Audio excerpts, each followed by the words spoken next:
Okay mga kapatid, welcome back po sa Coach Haji Vlog. Magandang umaga po sa inyong lahat. Nawa mapayapa po ang ating kalagayan at maraming biyayang matanggap. At doon sa mga inaabot ng programang ito, salamat po sa mga nag-views. At salamat din sa mga nag-like. Thank you very much po. God bless po sa lahat sa inyo. At ingat po kayo kung saan man parte kayong dako ng mundo. Dito man sa Pilipinas o sa iba't ibang dako ng mundo. God bless po at nawa bawat gustuhin ng bawat isa ay matupad ang bawat ninanais ng bawat isa. Salamat at God bless po. Sa mga hindi pa po nagsusubscribe, subscribe na po kayo. Mabigat naman po sa damdamin, kahit yung like na lang po. Masaya na po ako doon. At buong puso na po ako nagpapasalamat. Okay mga kapatid, bigyan lang natin ng reaksyon at opinion yung mga bagay na nakikita natin at mga alam natin pinag-uusapan na matitinil. Katulad nung kwan. Una, yung kikuan, yung ipinahayag ni BP Sara tungkol doon sa mangyayari kay Tatay Digong kapag umuwi siya dito sa bansang Pilipinas. Tapos pangalawa, bigyan natin reaction yung zero remittance ng mga OFW. Bigyan lang tayo ng mga opinion at reaction base lang po sa ating mga napanood. Okay? Kaya hindi tayo mapagsasabihan na gumagawa tayo ng kwento. Okay? Unang-una, yung sinabi ni BP Sara. Parang inililihis at atake po talaga yung ginawa doon sa press conference ni Jose Castro regarding sa sinabi ng BP Sara na pag umuwi ka po sa bansang Pilipinas di ba? Patatay niya yun ay matutulad ka, di ba? Yung kagustuhan mong umuwi, diyan din mawawala ang buhay. Kumbaga, mamamatay ka. Yun yung pinakakuha niya kasi unang binigkas niya hindi yung yung parang may mangyayaring masama sa iyo, yung nasabi niya doon na matutulad, 'di ba? Gagawang ka ng hindi maganda, parang gano'n. Irarap ko lang natin na pag umuwi ka pa, matutulad ka kay Ninoy Aquino Jr. 'Di ba? Pero iba yung ibinigay na kahulugan ng Yusek Castro na inihalin tulad daw, mas gusto raw ni VP ng Tatay Digong na maging Hitler. Pero hindi yun ang ibig sabihin ni VP Sara Katayuan yung sinabi niya ni Jose Castro. Yung, kumbaga, ang sample nga doon, di ba? Kapag ba gusto mong, di ba, kunyari, yun nga, may mga nag-vlog na rin yan. Gusto mong gumanda yung katawan mo at gusto mong gumayak kung sino man ang iniidolo mo. Gusto mo ba? Kalintulad ka na rin niya. Kunyari, magiging gwapo ka na ba? Magiging idol ka na ba? Hindi yun Ang sinasabi niya doon, yung maging katulad yung kanyang pangangatawan na maganda, may muscle. Diba? Ganun ang ibig sabihin nun. Parang isinasampo lang natin. Pero, iba yung ibinigay na kahulugan ng Yusek Castro doon sa kanyang press conference na ang gusto raw ni Tatay Digong o Duterte ay maging Hitler. Iba yun Katayuan ng buhay ng isang tao yung ikinukuha nyo doon. Ang ibig sabihin ni BP Sara, matutulad siya kay Ninoy Aquino kung paano nangyari. Pagbaba niya ng eroplano, di ba? Pinatay. Iyon ang ibig sabihin doon. Hindi, iniiba Iniiba ang layunin. Anong ibig sabihin nun? Atake yun Atake yun. Alam naman natin na alam nila yun, yung ibig sabihin ni BP Sara. Pero, ginawan talaga nila ng atake. Bakit? Ang nasa utak po kasi, yung atake ng mga Duterte. Diba? Inihalin tulad. Hindi raw magkatulad. Tama naman po, hindi naman talaga sila magkatulad ni Ninoy Aquino. Totoo naman po yun. Diba? Dahil si Ninoy daw, walang tinatawag ng mga nilabag, ano pa man kuwan, magkaiba. Hindi naman yun ang ibig sabihin ni BP Sara Hindi talaga sila magkatulad. Doon sa parte na yun. Ang sinasabi niya, matutulad ka kung paano pinatay ang Ninoy Aquino, ating bayaning Ninoy Aquino. Yun ang ibig sabihin ni BP Sara. Hindi, nililihis po pinipilipit Iniiba yung pangunawa. Bakit? Kasi nga, ang plano ay umatake. Di ba? Maliwanag po yan. Atake po yun sa mga Duterte. Kumbaga, ang akala nila, mga nakapag-aral to matatalino, abogado to. Pero, di ko alam kung bakit gano'n ang pangunawa. Mali na ibinigyan. Ibig sabihin, meron silang agenda doon sa isang party doon. Tatanong lang po totoo ba may agenda sa isang party doon para ilihis yung ibig sabihin ni BP Sara. Inahalin tulad nyo po kasi sa physical na katauhan. Yung mga ginawa, hindi po yun ang ibig sabihin ni Bibi Sara. Ang ibig niya sabihin, mamamatay ka pag ikay umuwi sa bansang Pilipinas. Katulad ng nangyari sa ating Ninoy Aquino Jr. Hindi ibig sabihin na magkatulad sila ng mga ginawa, katayuan, o naging senador, o ito naman si Digong, presidente. Hindi yun. Hindi yun ang ibig sabihin ni Bibi Sara. May mangyayari hindi maganda sa'yo kapag ikay umuwi sa bansang Pilipinas. Matutulad ka sa Ninoy Aquino Jr. Kasi nauna na yung babala eh. Hindi naman sinabi niya na magkatulad ng mga katangian. Hindi po yun. Mamamatay ang ibig sabihin ni Bibi Sara. Kaya, kung ano man ang kagustuhan mo pa, matutulad ka lang. Maliwanag naman po yun. Pero bakit tinutwist, pinipilipit? Kasi nga, ang nasa isip, ang umatake sa mga Duterte. Yun lang po mga kapatid. Napansin ko lang po yun. Napansin ng marami yan, na iba. Yun ang masasabi natin. Nakakalungkot mga kapatid. Pag ganitong mga klase mga namumuno sa ating bayan, parang pinipilipit para ipakita lang sa mga sambayan ng Pilipino na ito. Pero matatalino po yung mga Pilipino. Hindi yun ang ibig sabihin ng Bibi Sara. Hindi po yun ang ibig sabihin ni Bibi Sara. Ang sinasabi niya, may mangyayari hindi maganda sa'yo. Matutulad ka, mamamatay ka pag dumating ka, pag umuwi ka, yung kagustuhan. Pero, ang sagot naman ng Tatay Digong, di ba? Walang problema yun eh. Basta gusto kong ibalik niyo ako sa bansang Pilipinas. Yun mga kapatid, di ba? Nililinaw lang natin na issue na at mga balita na po ito. Tapos pangalawa, yung sa OFW, zero remittance. Ito, naglabas naman, nag-post ang ating, di ba, Juan Ponce Enrile, na maraming parang ini-issue niya, may nagbulong o may nag-advise regarding do sa mga gusto ng OFW na mag-zero remittance. Gumagawa na naman po kayo ng issue, di ba? Gumagawa. Bagamat karapatan niya naman po ni ating Juan Ponce Enrile sa mga ganyang bagay. Pero tingin ko doon issue po yun eh. Bakit? Sinasabi kong gumagawa issue? Bakit? Ang direksyon na naman sa mga Duterte yun eh. Opinion ko lang po nag-o-opinion lang po ako. Ang direksyon doon, malamang, siyempre mga haka-haka, in-advise yan. na gawin ito. Pero tandaan natin mga kapatid, kung ano man ang kagustuhan ng OFW, kung ano man ang kagustuhan nila, dahil pera nila yan, karapatan nila yan. Kasi may mga baka daw ipatawag sa Congress. Hindi ko na maintindihan. Yung mga tunay na bayani na nagbibigay ng pag-unlad ng ekonomiya ng ating bansang Pilipinas, yan na naman. Para bang wala na ba silang karapatan na gawin yun, mga bagay na yun, alam nilang nasaktan sila? Wala ba silang karapatan doon? Nasaktan sila. Kaya ganun ang kanilang gagawin. Karapatan nila, pera nila yan.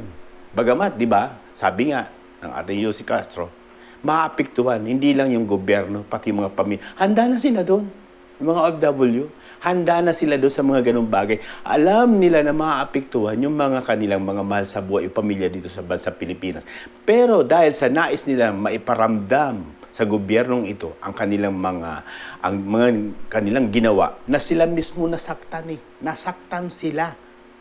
Kaya ganun, base sa akin sariling opinion, yun lang po ang aking opinion. Nasaktan sila. Irespeto nyo kung ano man ang kagustuhan nila. Hindi yung gagawan nyo na naman ng issue na aalis yung mga tinatawag na mga pribilehyo sa mga OFW. Wala kayong utang na loob talaga sa mga mga totoong bayani na nagpapaunlad sa ating bansa. Kung hindi lang nga sila, di ba? Ano na mangyari sa bansang Pilipinas na nagtitiis sa iba yung dagat, nagtitiis sa ibang bansa para lang mabigyan ng magandang kinabukasan kanilang pamilya, kanilang mga anak, kanilang mga kapatid, na wag na maging problema ng gobyernong ito kung paano mabigyan ng solusyon ang kanilang mga hinaing dito sa bansang Pilipinas. Kaya kahit masakit sa kanilang damdamin na iba yung dagat sa ibang bansa, ginagawa nila. Bakit? Gusto nila makatulong sa bansang ito. makatulong sa ekonomiya para hindi mahirapan ang bansang Pilipinas. Tapos yung kanilang kagustuhan, dahil nasaktan sila eh. Nasaktan sila mga kapatid. Nasaktan sila sa ginawan. Sa kanilang, alam nila na mahal nila ang Tatay Digong. Tapos ngayon na ito ang plano namin, ito yung gusto namin, gagawan nyo naman ng issue kung ano-ano yung mga libreng sa kanilang pribilehiyo bago makaalis ng bansang Pilipinas. Ano ba yan? Mag-isip naman sana. Hindi ko sinasabi na yung nagsalita nito, hindi nag-iisip. Hindi po. Sana pag-isipan nyo yung bawat sinasabi laban sa mga OFW. Lagi natin tandaan, sila yung buhay na bayani. Kung bakit nakakasurvive ang ating bansang Pilipinas, ang laki ng naitutulong nila sa ating bansang Pilipinas. Pero kapag sila nagbigay ng opinyon o kanilang mga kagustuhan, iipitin nyo yung mga pribilehiyo na dapat tinatamasa nila ay baka daw maalis o ano ba yan? Anong klase pag-iisip mayroon, di ba? Na hindi, kumbaga, iisipin na may nagbulong, may nag-advise, kaya nagawa nila yan. Ano kaya hanapin yung dulo? Hanapin yung mga bagay kung bakit gusto nila ito. Bakit nagkaroon sila ng ganitong pahayag. Maliwanag po mga kapatid. Ang dulo niyan, kahit hindi pa natin baybayin yan, ang dulo niyan, nasaktan sila. Nasaktan sila sa ginawa. Kaya karapatan nila kung ano man ang plano nila. Karapatan nila, yung pera nila yun. Pero yung iisipin nyo na baka magkuha ng Congress sa isang partido ng mga pribilehyo, maalis. Ano yan? Anong klase yan? Na mga totoong bayani na nakakatulong sa ating bansang Pilipinas. Alamin muna kung saan nagmumula yung hugot nila. Kung bakit gagawin nila yun. Doon pupunta yun. Malamang naman, doon pupunta yun. Nasaktan sila. Yung po ang totoo. Dating senador, Juan Ponce Enrile, yun po ang totoo. Walang kung ano man. Sige, karapatan mo naman mag-isip ng isang party na may nagpayo, may nag-advise, may bumulong. Okay lang po yun. Pero yung bagay na aatakihin nyo po, yung mga OFW regarding doon sa mga kanilang pribilehiyo, na mga free ganito, ay hindi magandang pakinggan. Bakit? Sila na nga anong bumubuhat sa ekonomiya ng ating bansa. Tapos ganyan pa maririnig. Dapat, ano kaya, magkaroon ng tinatawag na consultative o pag-uusap regarding dyan para mapigilan o ano pa man bagay ng kagustuhan nila. Hindi yung aalisan nyo ng mga tinatawag. May mga, kasi sa OFW, may mga free yan. May mga pribileyo yan. Para makaalis ka ganito, yung sa travel niya, sa mga, basta lahat yan, may mga, hindi ko lang kabisado, basta may mga ganun sila. Tapos, yung i-issue nyo na baka maalisan kayo ng mga ganung pribileyo. Nasaan naman ang mga, wala talaga kayong mga utang na loob. Sila ay nagpapakahirap doon. Tinitiis nila ang nararamdam nila sa kanilang mga pamilya. Pero ginagawa nila yun para sa pamilya nila. At higit sa lahat, para makatulong sa ating bansang Pilipinas. Sana naman nananawagan. Huwag nyo namang ganunin yung mga tao, yung mga OFW na talaga naghihirap sa ibang bansa.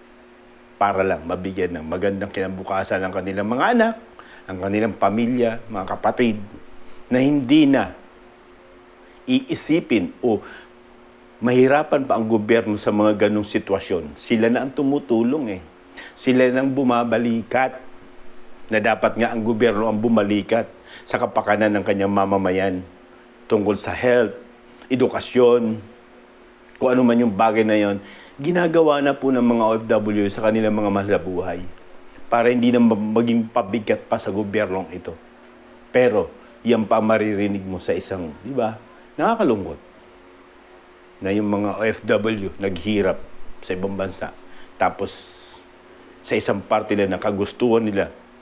Dahil, bakit? Nasaktan sila. Sana igalang nyo po. Igalang nyo po kung ano man ang kagustuhan nila. Para lang, gusto lang siguro nila iparamdam Kung ano man ang naramdaman nila, gusto rin iparamdam sa inyo. Yun lang mga kapatid, sana po maging maayos po sa panawagan doon sa apila at nakikiusap ang UC Castro doon sa kanyang first con na maging mahinahon daw dahil maapektuhan yung hindi lang yung gobyerno, yung pamilya. Ang tanong, marami nagtatanong nung ginawa nyo pa kay Tatay Digong yan o Duterte Digong, nag-isip ba kayo? Naging mahinahon ba kayo? Iyon ang mga tanong ng mga OFW hanggang ngayon. Naging mahinahon ba kayo na ngayon gagawin namin tapos sasabihin nyo sa amin o sa kanila na maging mahinahon? Handa na sila mga kapatid. Siguro na pag-isip-isip nila na ganito lang ang magagawa nilang paraan para maramdaman nyo rin kung ano ang naramdaman nila, kung papaano sila nasaktan. Okay mga kapatid, salamat at God bless. Sana maging mapaayos. Huwag yung sa isang parte na gustong gawin nila tapos lalagyan nyo ng mga issue na magpapabigat sa kanila. May hirapan sila na samantalang sila na ang umaangat sa kalagayan ng ating bansa para hindi maapektuhan o para hindi mahirapan ang ekonomiya natin. Tapos sa isang parte na ngayon, gagawin nyo yan sa mga OFW. Maling-mali Maling-mali. Dapat konsultahin. Alamin, kausapin, kung bakit gagawin nila yan. Alamin muna ang punot dulo, pero uulitin ko. Ang dulo niyan mga kapatid, ang dulo niyan, senador, dati senador, 1%, ang dulo po niyan, ating senador, dati senador, nasaktan sila. Nasaktan sila sa ginawa sa kanilang idolo o sa kanilang mahal na Pangulo. Yun po ang dulo niyan. Kaya dapat unawain niyo po para wala naman sila magagawa. Sa pamamagitan siguro nun, mararamdaman nyo kung anong naramdaman nila. Salamat at God bless. Sana po. Pag mali, mali. Pag tama, doon tayo magsama-sama. At ingat po tayong lagi. At sa mga OFW, salot sa mga gagawin nyo po. Karapatan nyo po yun. Hindi tayo naghihikayat sa isang party na ano pa man. Pero karapatan nyo yan. Bakit? Pera nyo naman yan. At siguro nga, doon sa mga ganung mga paraan ay maramdaman din nila. God bless at ingat po. Salamat po. God bless po.